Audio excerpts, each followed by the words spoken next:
Hello, my name is Nurgul Makasheva.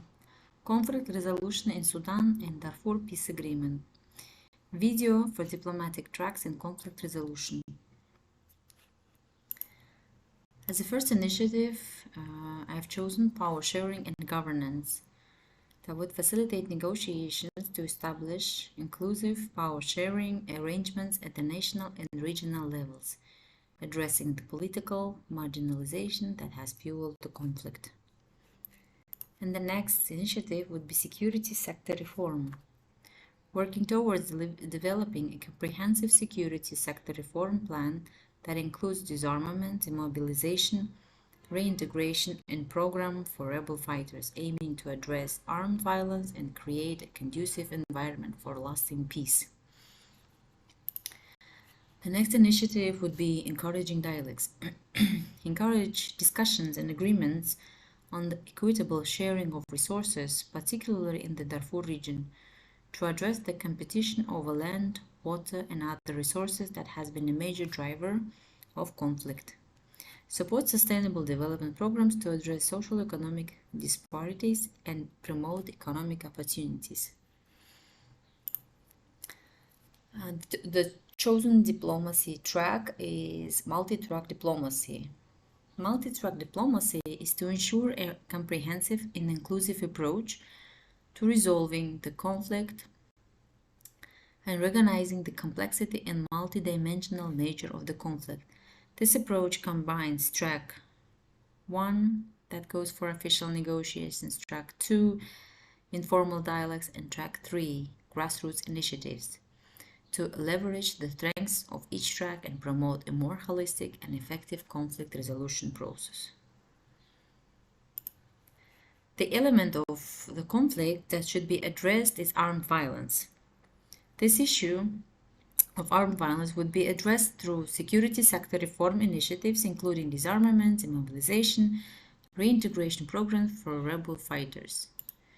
The next element would be resource competition. The competition over resources, particularly in the Darfur region, would be addressed through discussions on resource sharing and sustainable development programs.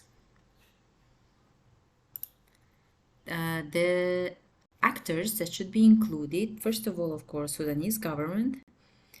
Participation of government is essential as a primary authority responsible for implementing political and security reforms. The next actors would be rebel groups. Engaging the rebel groups that have signed the Darfur peace agreement, such as the Sudan Liberation Army, is crucial for ensuring the compliance and commitment to the peace process. The next actors that should be included, regional organizations. Involving regional organizations like the African Union and the international mediators would provide expertise, support, and legitimacy to the negotiation. As the strength to the chosen approach would be comprehensive perspective. The chosen multi-track diplomacy would allow for a more comprehensive understanding of the conflict, considering various dimensions and involving actors at different levels. The next strengths would be inclusivity. The approach would ensure the inclusion of diverse stakeholders, including rebel groups, regional organizations, and civil society, fostering a sense of ownership and increasing the prospects for sustainable peace. The weakness of the approach is coordination challenges. Managing multiple tracks and coordinating efforts among various actors could present logistical and coordination challenges. The next weakness would be time and resource. Implementing a multi-track diplomacy and approach requires significant time, resources, and sustained commitment from all parties involved. Incorporating new developments. If there have been any new developments in the conflict scenario, such as changes in government or the emergence of new armed groups, they will be assessed within the framework of multi-track diplomacy. Efforts would be made to engage with the relevant actors and evaluate their willingness to participate in the negotiation process. The inclusivity principle of multi-task diplomacy allows for adaptability to new developments and exploration of opportunities for broader engagement.